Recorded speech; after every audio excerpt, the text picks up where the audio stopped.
incel core. I basically, in recent times, focused my entire channel around incel core, and that's by design. I like talking about the genre, but another person that really liked talking about the genre was Ofigs. That's why he, with a bunch of his friends, started the e-cel podcast. Now, this was basically a podcast where they would talk about recent happenings and going-ons in the scene, and also interview a bunch of artists in the scene. Now, this show was, mildly successful. I'm not going to say it was crazy successful, but there were definitely a lot of funny moments that came out of this show. One of them being how plot lines got formed and resolved in the background of episodes. Like, in episode 3, Not Proper Attire promotes this comp album with Origami. I forgot the name of the album, but in the Loser 64 episode, who was also on that comp album, they mentioned how the album ended up.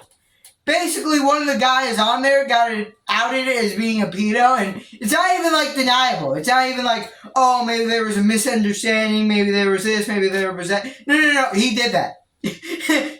And, they also said, hey, this is structured, pretty badly.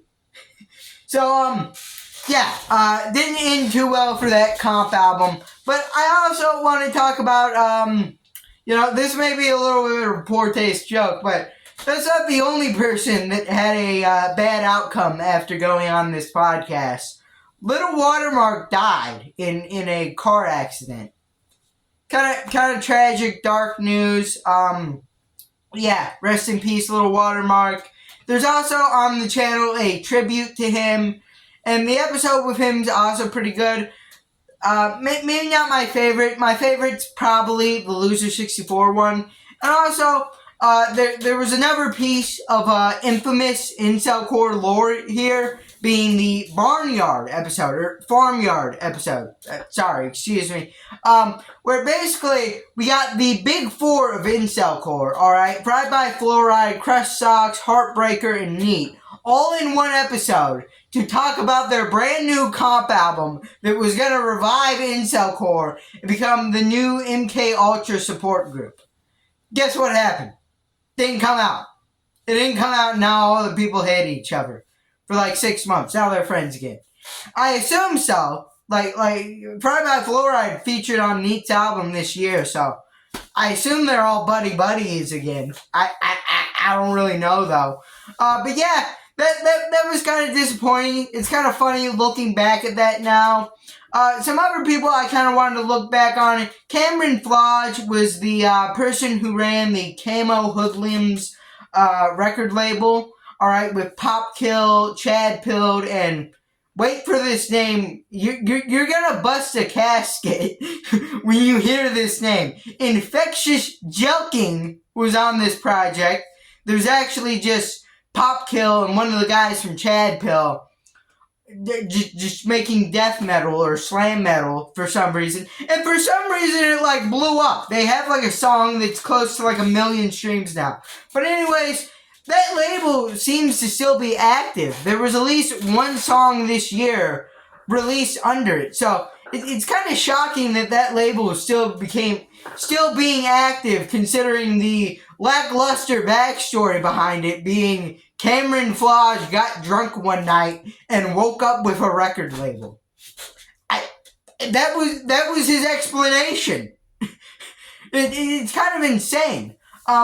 Also, Edgemaster 42, which another kind of hilarious name. He meant it in edgy, but obviously now kind of aged pretty badly. But Edgemaster 42, on his episode, we got the reveal that he was actually from Israel. Alright? People thought he was joking when he said he was from Israel. No. He's actually in Israel as we speak.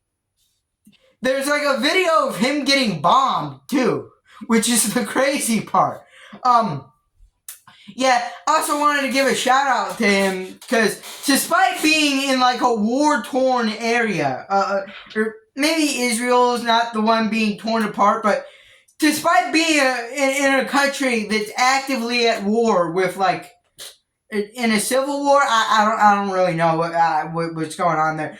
Despite being in a country that's actively in a war right now, he has still managed to release music this year. They actually released a really good song earlier this year with Death Tech. I thought it was a really, really good song. And yeah, initially I wanted to do a really in-depth retrospective on the e-cel podcast, go through every episode, explain where everyone is now, what all happened in the episodes, but then I realized, hey, it's gonna take a while, and I don't really want to do that.